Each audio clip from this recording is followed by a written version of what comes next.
Wanneer jy gedoop word, sê God, jy's myne, jy's my kind.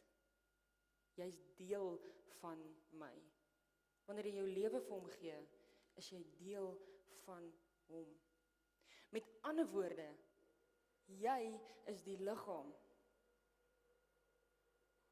Hierdie opdrag is jou, ons verantwoordelikheid. Maar nou voel ons so onbekwaam, is dit nie? As ons nou met idols moet vergelyk, voel ons nou regtig soos daai ou wat opstap en almal sê, het hy nie vriende gehad wat vir hom sê, jy moet nie deelneem nie. Never mind the X factor, hy het geen talente nie.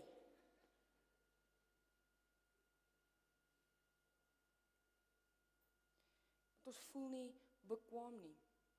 Iemand daar buite sal dit doen. Die dominee moet dit seker doen. Word betaal daarvoor. Daar's sendelinge wat dit doen. Nee, God sê jy moet dit doen, want jy het hierdie X-factor in jou lewe. Jy het in jou wat jou anders maak om hierdie opdrag te kan uitvoer, want hy gee dit vir jou. Hy gee dit vir jou deur sy Heilige Gees. Nou, wanneer begin ons? Dis nou die volgende vraag, nee. Volgende semester. Hoe klink dit vir julle? Is dit right? Volgende semester. Volgende jaar. Kan ek so 'n aanduiding kry vir wie wanneer wil inval? En die finale jaar is baie bly as ons volgende jaar begin, dan sal hulle hoef hulle nie deel te wees hiervan nie. Wanneer is die tyd om te begin? Wanneer en waar wil God jou gebruik? Ons gaan gou 'n kort videoklip kyk.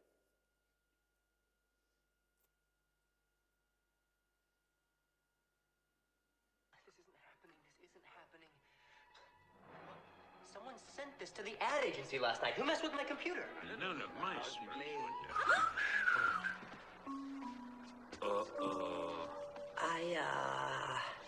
I might have sorta tripped. Yeah, well, you might have sort of just got me fired. You sent the wrong file. Patrick, it was just What am I supposed to do, Grace? You said that they would bring good luck? This is anything but good. I never should have let this happen. I should have said no. I never wanted a house full of little people running around.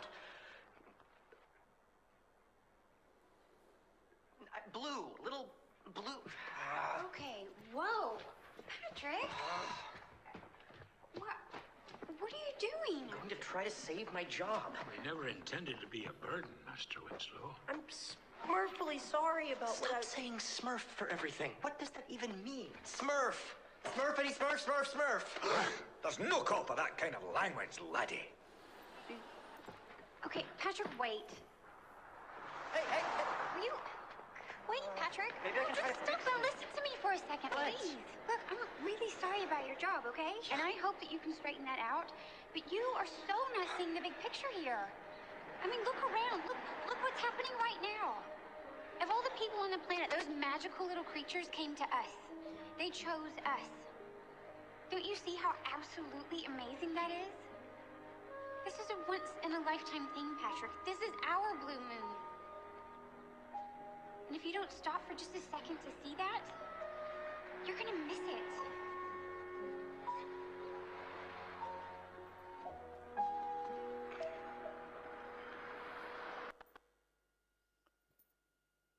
So, klink sy ook nou soos 'n chipmunk daar. Ek dink hy was bietjie fast forward. Sien ons hier.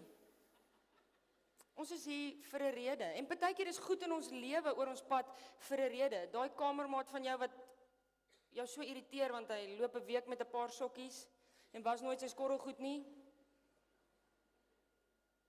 Is dalk op jou pad vir 'n rede. Jy's hier in hierdie unieke omstandighede vir 'n rede. En as jy nie partykeer gaan stop en dink oor wat is die groter prentjie, waarmee is God besig as hy ons die opdrag gee om sy liggaam te wees? Wat 'n groter plan het hy daarmee nie? Gaan jy dit mis? Gaan jy eendag in die ouete huis sit en dink,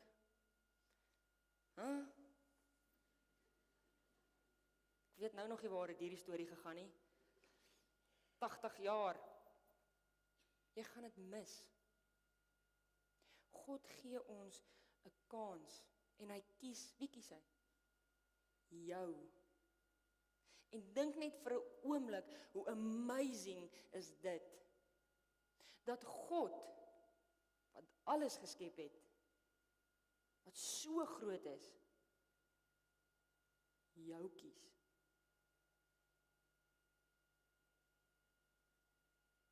Moenie dit mis nie. Ek gaan afsluit. Ek dink die kerk is besig om te hiberneer. En ek weet dit klink lekker want dit is nou winter. Maar ons as kerk, en ons moet dit vir mekaar sê, sit lekker en slaap.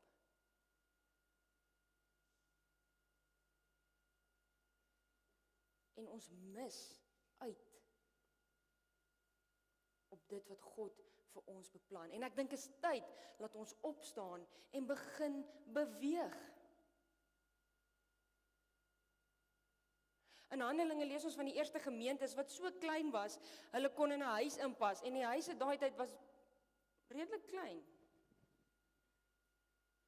Maar oral waar daai kerk beweeg het, het hulle 'n mok gemaak. Hoeveel is ons hier? Het iemand gesit en tel wat dalk verveeld was?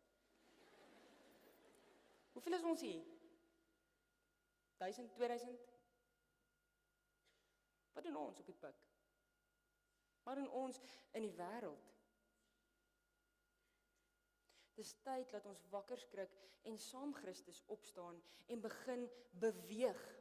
Sodat mense nie hoef te wonder en toetse te gaan doen en in die graf toe hoef te gaan kyk of Christus opgestaan het en of hy nog lê nie, maar dat hulle sommer sal sien in ons, dat ons God regtig lewe. En daar's net een manier en dis om betrokke te raak. Daar's soveel geleenthede, stranddiens. Jy hoef nie elke oggend 5:30 op te staan nie. Ek weet dis al wat julle gehoor het, is dat die kinders jou 5:30 gaan wakker maak. Kan tot 6 uur slaap.